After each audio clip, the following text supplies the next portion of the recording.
मुझे आपसे कुछ कहना है,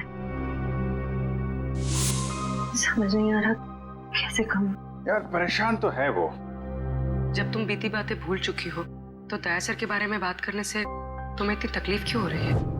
मैंने तुम दोनों को ये बताने के लिए बुलाया है कि मेरे और सिद्धार्थ की सगाई की डेट फिक्स हो गई है।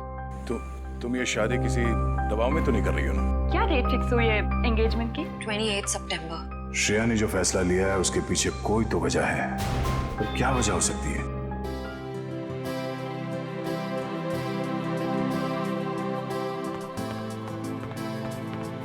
लीजिए पापा आपकी कॉफी। लाओ लाओ लाओ। बिल्कुल वैसी जैसे आपको पसंद है। गरम है आराम से।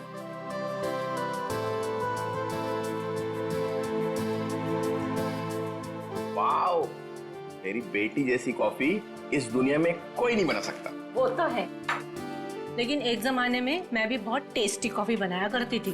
तुम हो ही इतनी टेस्टी। मेरा मतलब है तुम आज भी उतनी टेस्टी कॉफी बनाती हो। आप भी ना बेटी के सामने कुछ भी बोल रहे हो। क्यों, क्या हुआ? श्रेया बेटा, तुम्हें कोई प्रॉब्लम है? नहीं पापा, मुझे कोई प्रॉब्लम नहीं है। ये देखो। ना आप खाइए, मैं देखती हूँ।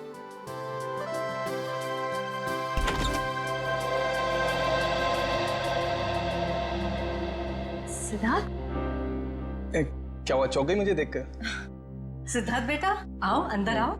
बैठो, मैं तुम्हारे लिए अरे कॉफी। नहीं श्रेया, मैं थोड़ा जल्दी में हूँ। मैं ये एंगेजमेंट कार्ड दिखाने आया था।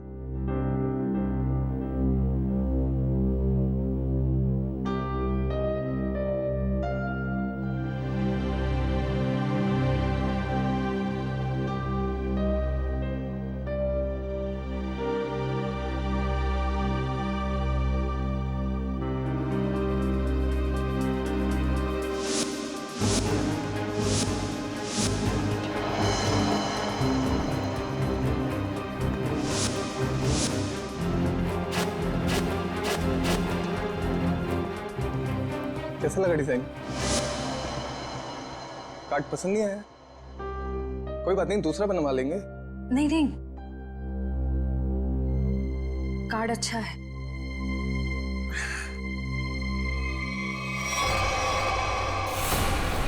चल चल चल चल चल चल चल चल, हम लोग इस बंगले में छुप जाते हैं। अरे उधर सभी नहीं, यहाँ पर।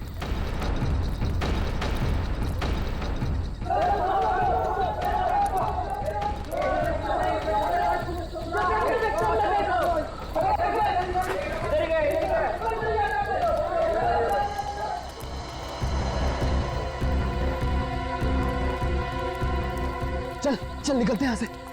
अरे रुक रुक रुक, हम लोग सारा सोना यहीं पे गाड़ देते हैं जमीन में। अबे तेरा दिमाग खराब हो गया है? मोहल्ले के लोगों ने हमारा चेहरा देख लिया है और अगर कल हम यहाँ दोबारा आए तो यहाँ पकड़े जाएंगे, खतरे में पड़ जाएंगे। हम लोग सोना लेकर बाहर नहीं जा सकते हैं, सारे लोग घूम रहे हैं। और तू खतरों से कब से डरने लगा? अरे खतरों से नहीं, तेरी बेवकूफियों से डर रहा हूँ। देखना एक दिन तेरी सारी बेवकूफियां हमें ले डूबेंगी, समझा? तू बेवकूफ किसे बोला? हाँ, सारा प्लान मैंने बनाया है। सारा प्लान तूने बनाया, इसका मतलब ये नहीं कि जेल भेजने का प्लान भी तू बनाएगा, समझो? जरूरी नहीं है मैं तेरा सारा बात मानूं, समझा? सोना यहीं गाड़ेंगे, यहीं। अच्छा, गाड़ के दिखा। अच्छा,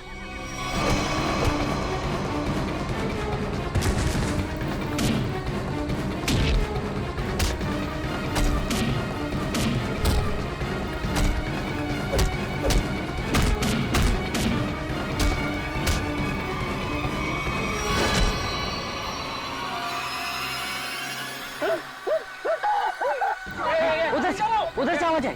चल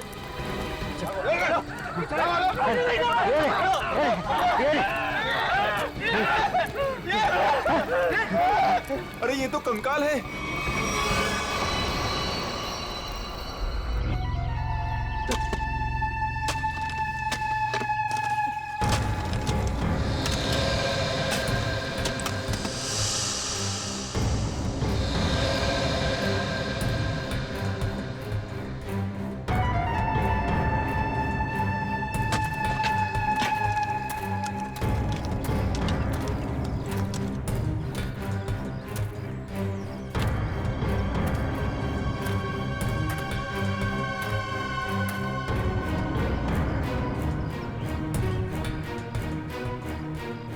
कैसा दिमाग होता है इन मुजरिमों का। खून करके मन नहीं भरा तो डिजाइन बना दी हड्डियों की। सचिन, तुम दोनों एक काम करो, घर के अंदर से अच्छी तरह से तलाशी ले देखो कुछ ना कुछ मिलता है क्या। बॉस ये देखो, उस सिर पे रहने ये डिजाइन हाथ और पैर की हड्डियों से बना। ये देखो, ये पैर की हड्डी और ये हाथ की हड्डी। टांगों की हड्डियां अलग अलग लोगों की हैं। हाँ तारिका, अलग अलग इंसानों की है। बस मुझे लगता है कम से कम 2 लोगों का तो खून हुआ है यहाँ पर। सर, हाँ विक्रम। सर ये बाकी की हड्डियां मिल गई है, इन्हें यहाँ पे दफना के रखा गया था। एक एक हड्डी संभाल के उठाओ, हैं? एक एक हड्डी। ये देखो, जरा देखो, घर के अंदर कहीं खून के निशान मिलते हैं क्या?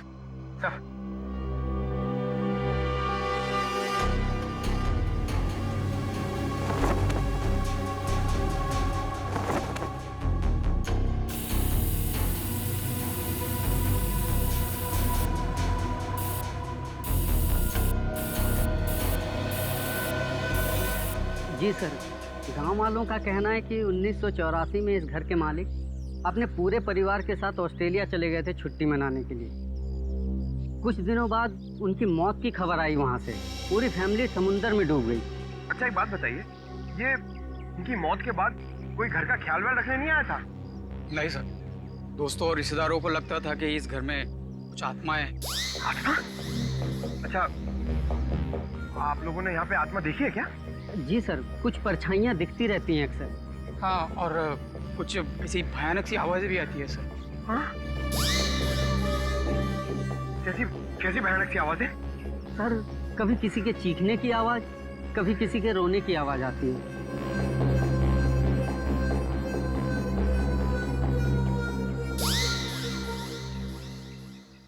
सणखे, इन सारी हड्डियों को देखकर लगता है कि खून एक आदमी का हुआ है और एक औरत का भी।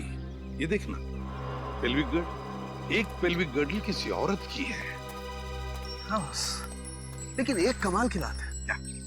इन सारी हड्डियों में किसी की भी खोपड़ी की हड्डी नहीं मिली। हो सकता है खोपड़ियां किसी और जगह पे छुपा कर रखी हो या फेंक दी हो सकता है ना। मयूर, विक्रम, काम करो, बंगले के आसपास का एरिया अच्छी तरह से छानो और ढूंढो, देखो, कुछ ना कुछ तो जरूर मिलेगा। एक एक कोना भी मत छोड़ो। जाओ। yes, ये बंगला बंद ही रहता है और आप लोग आसपास रहते हैं? जी सर। यही घर मिला था तुम लोगों को?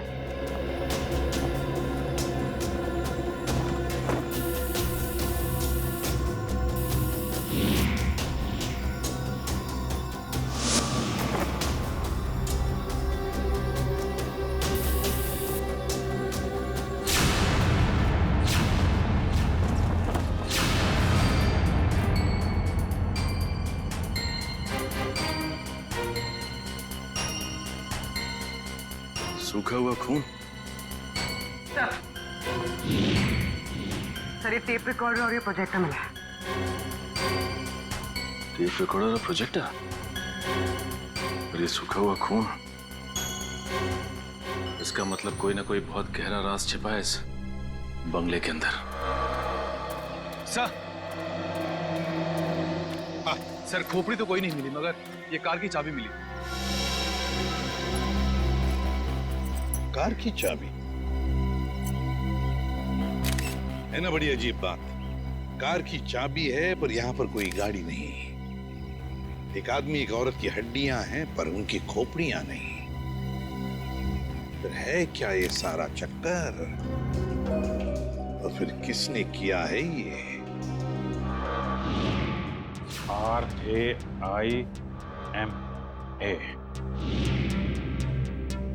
हड्डियों से रायमा लिखा है सर। रायमा लगता है किसी लड़की का नाम है ये। सर कहीं उसी लड़की का नाम तो नहीं जिसका हमें कंकाल मिला है? हो सकता है। तो अगर वो 2 चोर लुटेरे वहाँ बंगले में छुपने के लिए नहीं जाते तो हमें कभी पता ही नहीं चलता कि वहाँ 2 मुर्दे गड़े हुए हैं। और ये भी पता नहीं चलता कि वहाँ पे एक आत्मा है।